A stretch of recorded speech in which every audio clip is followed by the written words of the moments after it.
Hi folks, and welcome back once again to Meaningful Money. With me is Justin Urquhart-Stewart. This is, I think, the fourth of these videos, which is an extended conversation.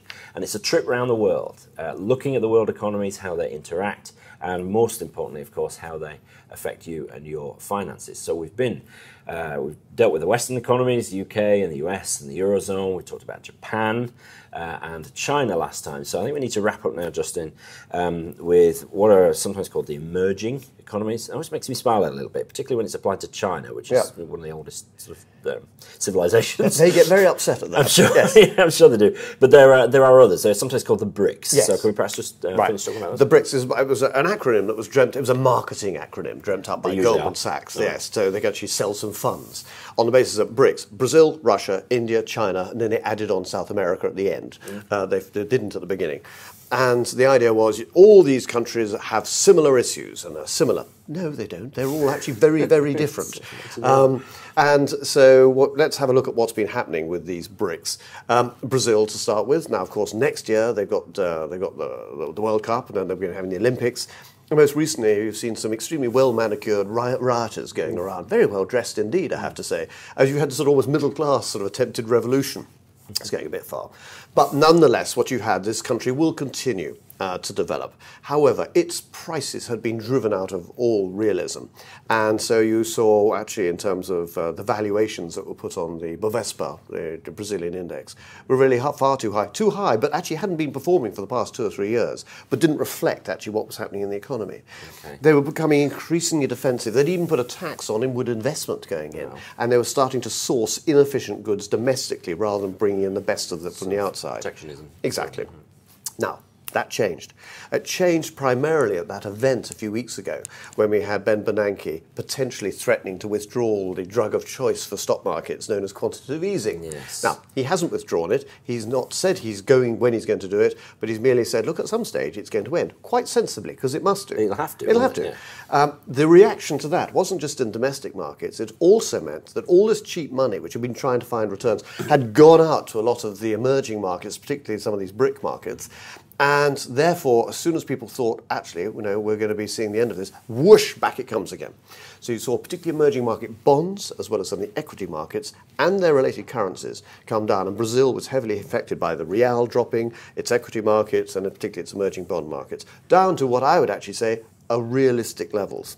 So actually what it's done is blown a lot of the froth out of it. So Brazil actually now finding itself probably looking a bit more attractive. It will still grow.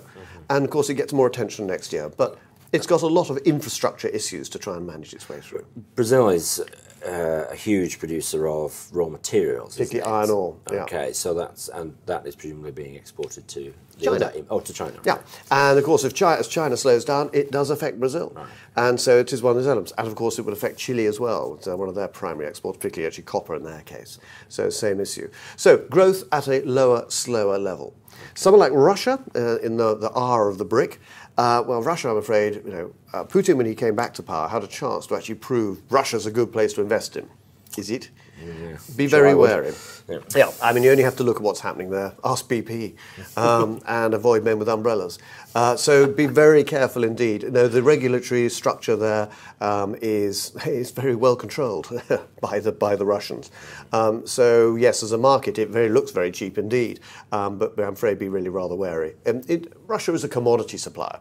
If you want to invest in Russia, you could do so via commodities, which at the moment is probably not a very good thing to be doing anyway. Then China, we've already talked about, and then, of course, we've got India. And India, of course, is the great rival to China.